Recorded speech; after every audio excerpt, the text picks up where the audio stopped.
Adelante, Nino Pintos. ¿Qué Buenas tal, tardes, ¿cómo te Néstor? va? ¿Qué tal, Néstor? ¿Cómo te va? Yo Bien, muy cada día bien. Ya mejor, cada está. día más joven, no sé cómo hago. Me alegro que te sientas Ah, así. La verdad que es así como funciona es así como funciona la vida, ¿viste? seguro.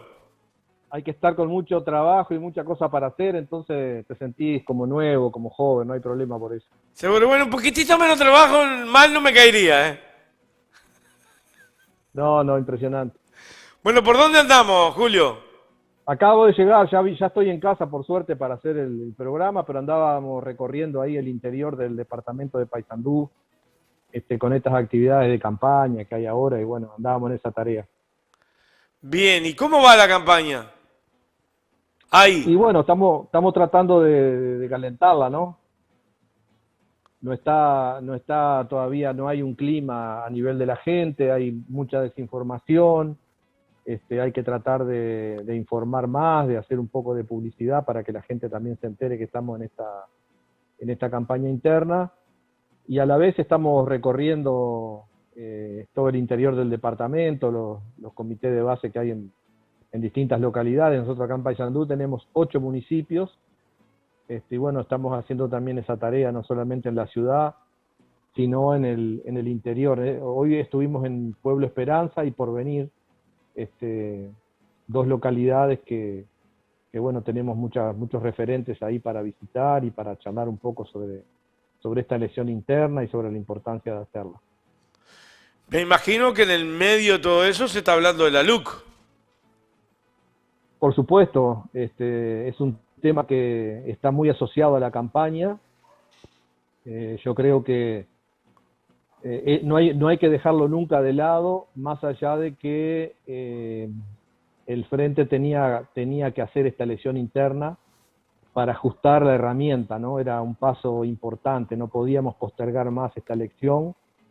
Yo creo que es un paso muy necesario que va a ayudar a reconstruir, como decía Tabaré Vázquez, la única herramienta de cambio, transformación y el único programa capaz de contribuir a un cambio social, económico y que ayude a mejorar la calidad de vida de los uruguayos, pero no lo podés hacer si no tenés una herramienta que esté bien ajustada y bien afinada. Y esta elección creo que intenta hacer eso, ¿viste? Que cuando vayas a apretar la tuerca con la llave francesa, no zafes, porque es importantísimo que un colectivo tan grande como es el Frente Amplio, con una estructura orgánica muy importante, muy grande, tenga resueltos los temas de dirección, de conducción, de participación y de estímulo a los distintos espacios y estamentos de la fuerza política para que puedan participar en los debates, en la discusión y tomar decisiones que realmente después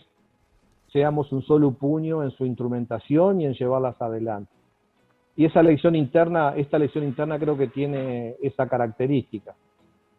Tenemos que hacerla para ajustar la herramienta y encarar este último tramo del plebiscito con una herramienta potente, con una herramienta unida, con una herramienta que tome decisiones y que responda al colectivo y que después ese colectivo no siga cuestionando más nada y se ponga las pilas y se ponga en la cancha a laburar.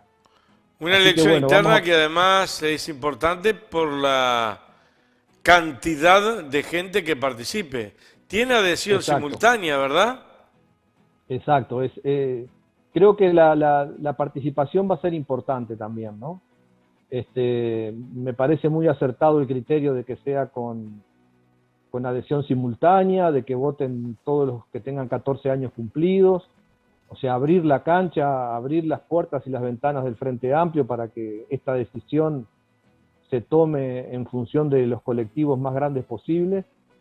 Y creo que estamos en condiciones, bueno, de una vez finalizada la elección, tener un instrumento con la potencia que necesita la coyuntura política que estamos viviendo para desarrollar todo lo que hay que hacer para el plebiscito y para seguir, bueno, transformando este país que necesita un proyecto, necesita una esperanza, necesita un proyecto de transformación, un nuevo programa, y todo eso se hace con una herramienta que esté bien, que esté ajustada, que responda a las democracias internas y que una vez que esto se resuelva no haya más problemas de este tipo y podamos trabajar en conjunto con la gente, que es la gran tarea que tenemos por delante. ¿Han estado los tres candidatos por ahí? Candidato y candidata. ¿Han estado por ahí por Paysandú? No, no, todavía no. A ver, pará, estuvo Gonzalo Sibila, cuando hubo un congreso de Diles, acá justo coincidió y anduvo por acá, que venía de una gira de Salto, así que Gonzalo estuvo por acá. Y Ivonne Pasada y Fernando todavía no han llegado. Gonzalo Sibila tuvo recién antes que vos, tuvo una columna, tuvo media hora. Acá han Sí, pasado sí, los tres compañeros, vine Fernando y escuchando también la compañera. venía escuchando ahí los últimos minutos, sí, de su intervención. Bien, Y bueno, Néstor, un poco la idea de la columna de hoy, que sería la cuarta columna, ¿no? Habíamos hecho un programa que trataba, bueno, de analizar el tema del interior, capital, Puerto Pradera y toda esa campaña ciudad, campo ciudad, esa dicotomía uruguaya que es tan, se expresa en muchísimas de las actividades que tenemos en el país, políticas, económicas, sociales, culturales. Habíamos hecho 3 bloques, uno con lo que en los 15 años del Frente se desarrolló desde el punto de vista institucional, donde bueno, mostramos ahí el fuerte impulso que se le dio, tanto del punto de vista presupuestal, del punto de vista de su funcionamiento a las intendencias, del punto de vista de lo que se desarrolló a través de los gobiernos municipales, que fue toda una novedad para nuestro país. En el segundo bloque hicimos una apuesta sobre la descentralización universitaria, donde nosotros pusimos en valor todo lo que fue el gran desarrollo de los 4 nodos universitarios, el desarrollo de la UTEC, el desarrollo de los tecnólogos de la UTU, y todo lo que fue la inclusión digital e informática para todo el interior del país a través de las conexiones de redes, del Plan Ceibal, de la inclusión en esos temas que también son, cuando no se tiene acceso, son una fuerte herramienta de exclusión.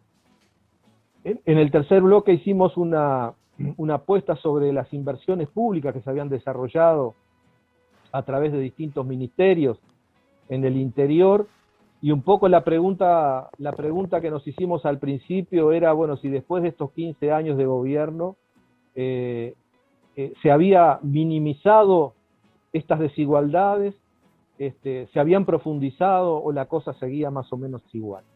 Entonces un poco hoy también era sacar alguna especie de conclusión, ¿verdad?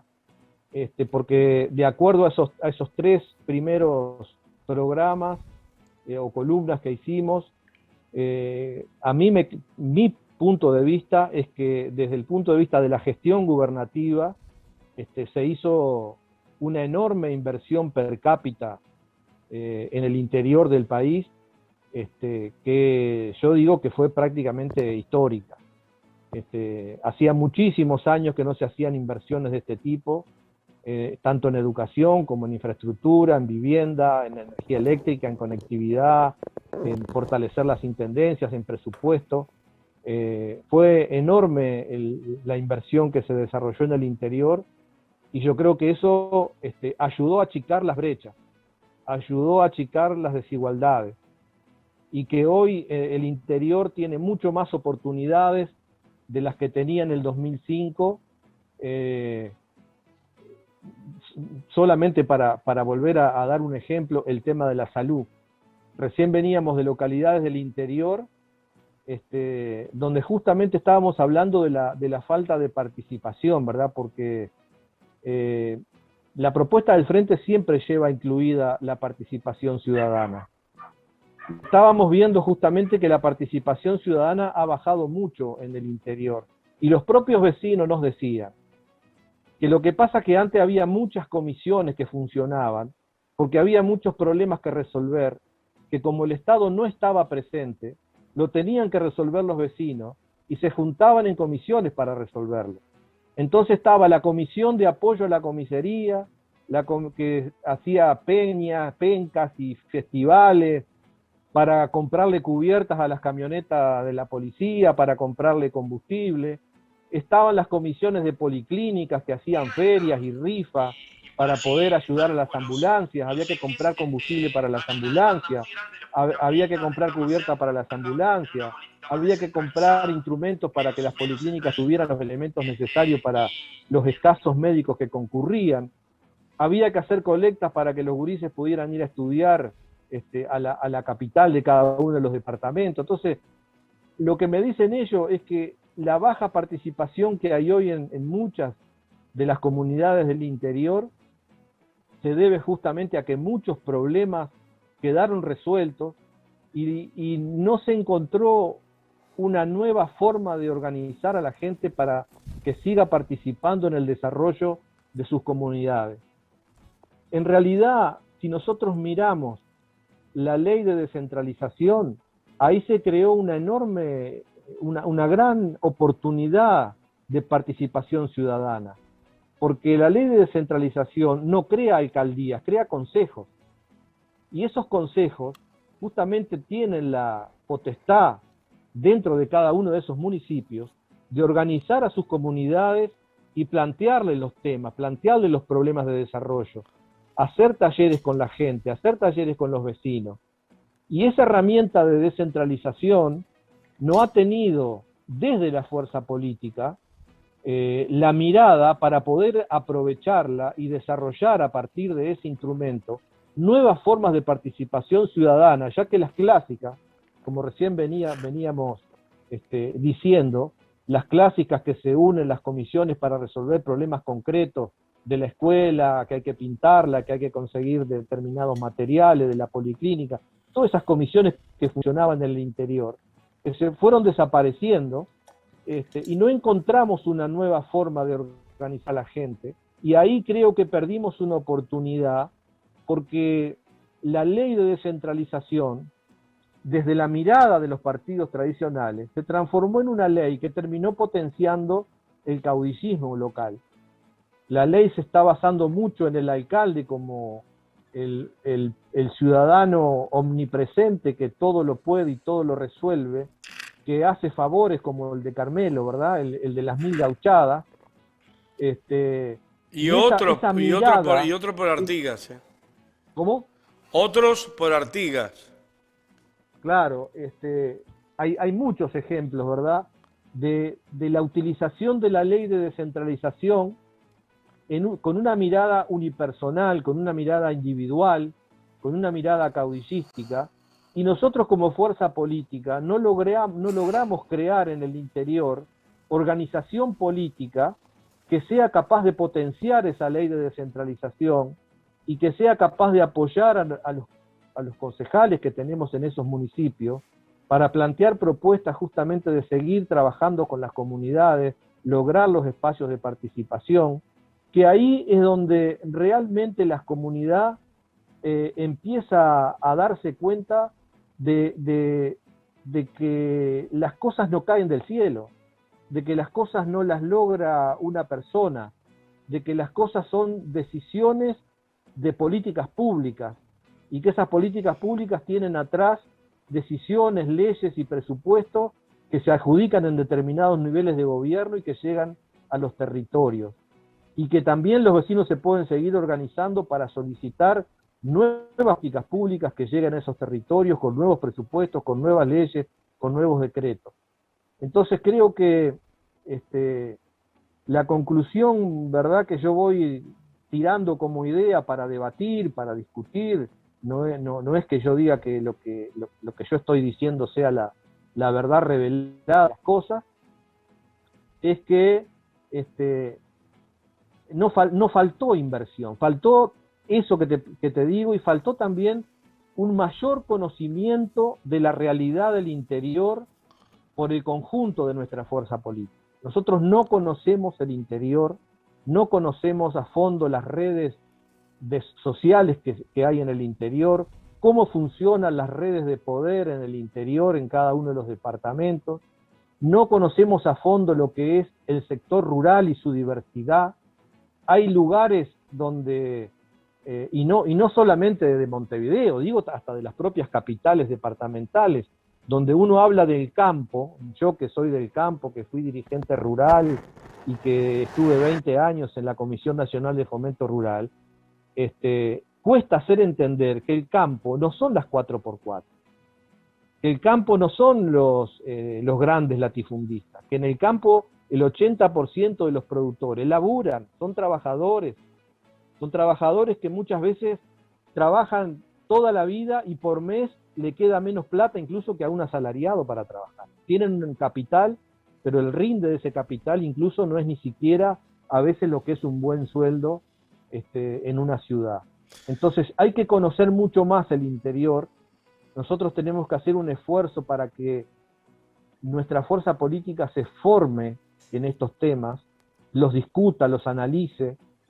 Estuve leyendo en la autocrítica que se hace en los documentos que fueron al Congreso, ¿verdad? Y se habla del tema de un solo Uruguay, y yo creo que un solo Uruguay es el resultado de un desconocimiento de cómo manejar las demandas del medio rural, las demandas del campo. Si nosotros lo hubiéramos trabajado de otra manera, si hubiera dialogado de otra manera, creo que no se hubiera dado lugar a que se creara ese tipo de movimiento, porque realmente en aquel momento el campo tenía problemas. No te olvides que se había caído Argentina, se había caído Brasil, ambos habían hecho fuertes devaluaciones y estábamos teniendo problemas de competitividad en varios sectores. Estábamos teniendo problemas de competitividad en la industria, porque el Mercosur prácticamente es el único lugar donde nosotros podemos de alguna manera exportar algún producto con valor agregado. Entonces estábamos teniendo problemas de ese tipo, y estábamos teniendo problemas porque habían caído bastante los precios internacionales de los productos que nosotros exportamos, soja, carne, leche. Estábamos con dificultades también de ese tipo, y nuestra moneda había quedado un poco fuerte respecto al dólar y estaba generando problemas. Entonces, si nosotros no logramos entender cómo funcionan las relaciones en el campo, no logramos entender cómo funcionan las relaciones sociales de producción entre patrones, empleadores, trabajadores rurales, quienes habitan en las localidades del interior, nosotros nunca vamos a poder transformar esa realidad. Entonces creo que tenemos ahí un problema importante que resolver. No es un problema, lo que nos pasó con la pérdida de votos en el interior, no es un problema de que la contradicción puerto, pradera, campo, ciudad, interior, capital se profundizó. Yo creo que se minimizó eso. Creo que hoy la gente vive mucho mejor que en el 2005 y tiene mucho más servicios que en el 2005 y tiene mucho más acceso a la salud, a la educación, al transporte, a la energía eléctrica, a la internet que en el 2005. Pero sin embargo, el desconocimiento de cómo se mueven esas relaciones en el interior profundo y en el interior, no nos permitió desarrollar organización política y no nos permitió desarrollar una gran tarea de transformación y de acumulación en esos lugares. Si vos mirás desde el 2005 para acá, los lugares que hemos ganado las intendencias, hablamos de la famosa L que agarra el litoral del río Uruguay y agarra el sur, todo el río de la Plata. Y después tuvimos una experiencia ahí en Florida y en 33. Pero prácticamente esas dos intendencias se habían ganado por 400 y poquitos votos y luego se perdieron. Prácticamente lo que nosotros vemos es que en esa L, donde hubo más intendencias progresistas, hay un mayor desarrollo de la clase trabajadora, porque ha habido otras actividades productivas y económicas, ha habido un mayor desarrollo de esas clases medias que después potenciaron otras organizaciones como el cooperativismo, potenciaron organizaciones como FUCBAN desarrollando la política del cooperativismo de vivienda, y son lugares donde también, a pesar de que no había en aquel momento desarrollo universitario, desde donde iban muchos más jóvenes a estudiar y volvían con sus conocimientos y su pasaje por la universidad a estos lugares, y ahí fue donde más rápidamente se desarrolló el Frente Amplio, se desarrolló la organización política. Y nos queda todo un agujero negro por resolver, ¿verdad? Que son esos departamentos que tienen menos industrialización, que prácticamente se vive del campo, el sector comercial que le brinda servicios a la población, y el 60 o el 70% del empleo son empleos públicos de la policía, la educación, la salud, judicial, intendencias. Entonces ahí nos queda toda esa zona del este del país, con un bajo desarrollo de clases medias y de trabajadores, donde no hay organización, donde es muy difícil poder desarrollar organizaciones políticas, si no se tiene claro cómo funcionan las lógicas de poder en esos lugares. Julio, estamos entonces, estamos por ahí medio... va un poco Pará, mis preguntas, ¿no? Mis preguntas de este final, de este ciclo, sobre esta dicotomía que tenemos en el país, y dejo por ahí para reflexionar contigo estos minutos que nos quedan. Una preguntita más, porque ya se viene Viera, que está en la gatera. Te escucho muy mal, Néstor. Se viene Carlitos Viera, que está en la gatera ya en instante nada más. Pero la pregunta es que, por ahí me está diciendo un vecino, ¿qué opinión tenés sobre la cantidad de extranjeros que están comprando tierra, particularmente en el litoral? Sí, hay un proceso de extranjerización en la tierra en estos 15 años, ¿verdad? Muchas de las tierras que se compraron por extranjeros tienen que ver con el proyecto agrícola forestal, forestal maderero, digamos. Y ahí también te puedo decir que tanto en Rivera como en Tacuarembó, que es un proyecto que no es celulósico, es más bien de madera industrial, ahí sí se está creando un sector de la industria y de trabajadores que abren una perspectiva, ¿verdad?, de romper con esa dicotomía tan clásica de los sectores que no tienen desarrollo de la industria y que no tienen desarrollo gremial ni sindical, porque en esos lugares donde básicamente se vive de la agropecuaria, los trabajadores están aislados y es muy difícil la sindicalización, tanto a nivel del agro como a nivel del comercio. Y acá sí se ha dado compras de campo. Hay lo que también tenemos que mirar en esta nueva forma de mirar el campo y de comprender los procesos que se están dando, ¿no?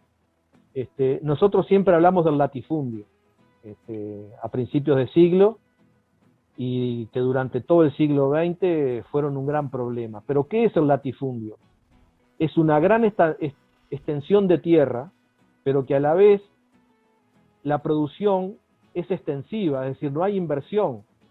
Le tiran los bichos adentro y si hay pasto producen, y si no hay pasto no producen, ponen un capataz, un par de peones, y eso es lo que nosotros llamábamos un gran latifundio, una tierra grande pero a la vez improductiva.